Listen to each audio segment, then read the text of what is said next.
guys, and welcome to Mazeiki's Lay It Out.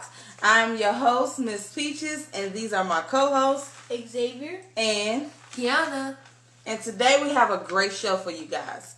We are going to be talking about the human body, you guys, and body systems. So before you go and eat up all that yummy Thanksgiving food next week, we decided that we wanted to tell you a little bit about your body in case you didn't know. So we want to let you know the inside as well as the out.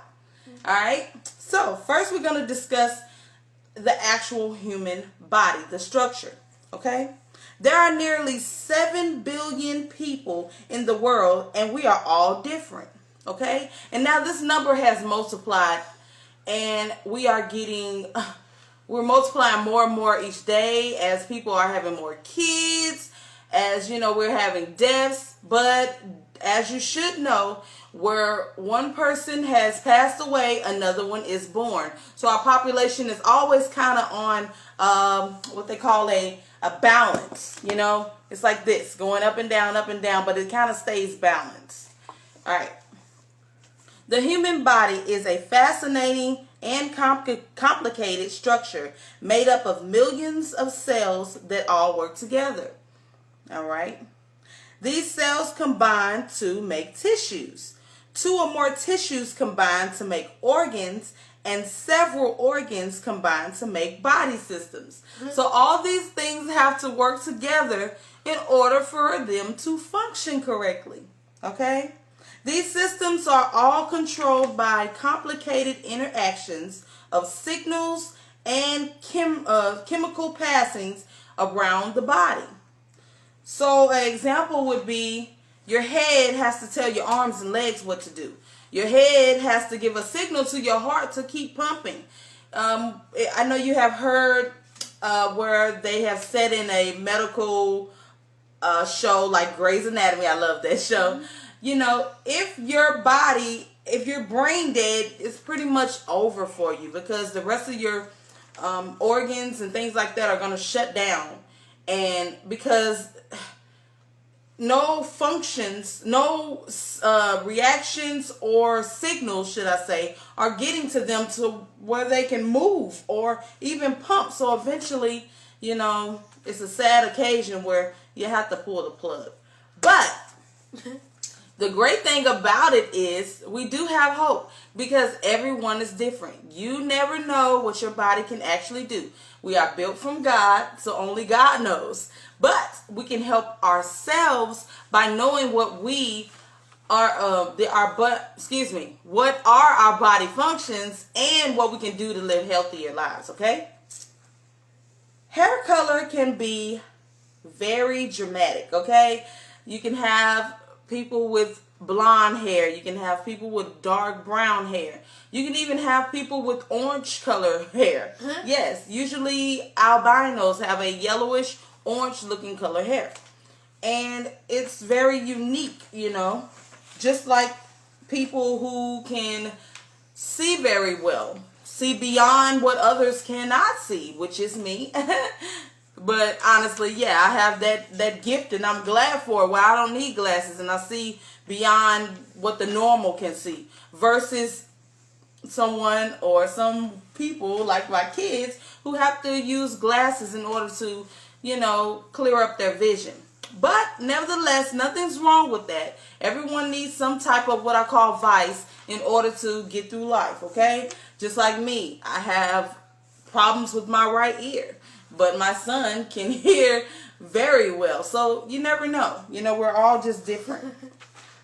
A fun fact, do you know that at least 50% of the world are women? But guess what? This has risen, okay? I kid you not. At least about 65% of the world are women. Now what they got to say to the guys? Now don't be like, well, that's more women for me. No. But that means that our population can populate even more, because women give birth to children. So if it's more women, there's more opportunities for more people. Oh my gosh. yeah, we don't need any more people. That's what I would say. But hey, if you have it and you can populate, do so. God said, "Be fruitful and multiply," and I listen to His word. So me too. Humans are different from all other animals and have adapted to live all around the world.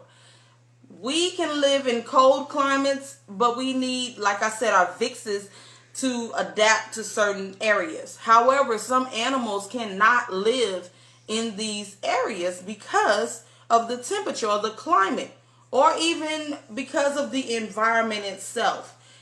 And I think that, we should be very thankful because we come up with solutions and we have machines and things like that and coats and all this stuff that can help us weather the storm in a way. But these animals, they have to merely rely on their own fur or their own skin to help protect them through the heat and winter weather. So we should be thanking God for that. We are the only animals to walk upright, allowing us to use our hands for many things. Now, I want to point out one thing. A dog can try to stand on its, hind legs and stand up like this, but they can only do that for so long. Another animal would be a kangaroo. A kangaroo hops, though. We are the only ones that are able to walk and have full capacity of our brains and be able to have balance, okay? So that's what makes us more powerful in a way over other animals. Excuse me. So it says, we have very developed brains and can work out problems, communicate in many ways, and enjoy cultural activities such as music and art. And speaking of which, music is very healing. Music can bring healing properties. Listening to music can stimulate your mind, relax your muscles, and make your blood flow better in your body. Now, I know you're like, how can it make your blood flow better? Well, if you are relaxed, your mind stimulated, your brain is telling your body, hey, let everything flow. And that's where music can be influential to a lot of people like me. I love music. Also art. If you're into art, you guys, that's a great thing. It's called an outlet source. You draw. If you're mad about something, you can draw. If you're happy, you can draw. If you're in love, you can draw. And so that's why I inspire my daughter Kiana to continue to draw. And at the end of the show, she's going to show you a drawing that she made for the fall weather. All right? So, going further, we love and we laugh and we cry. We are capable of many emotions and are constantly exploring the world around us. Yes, we are, you guys. It's amazing.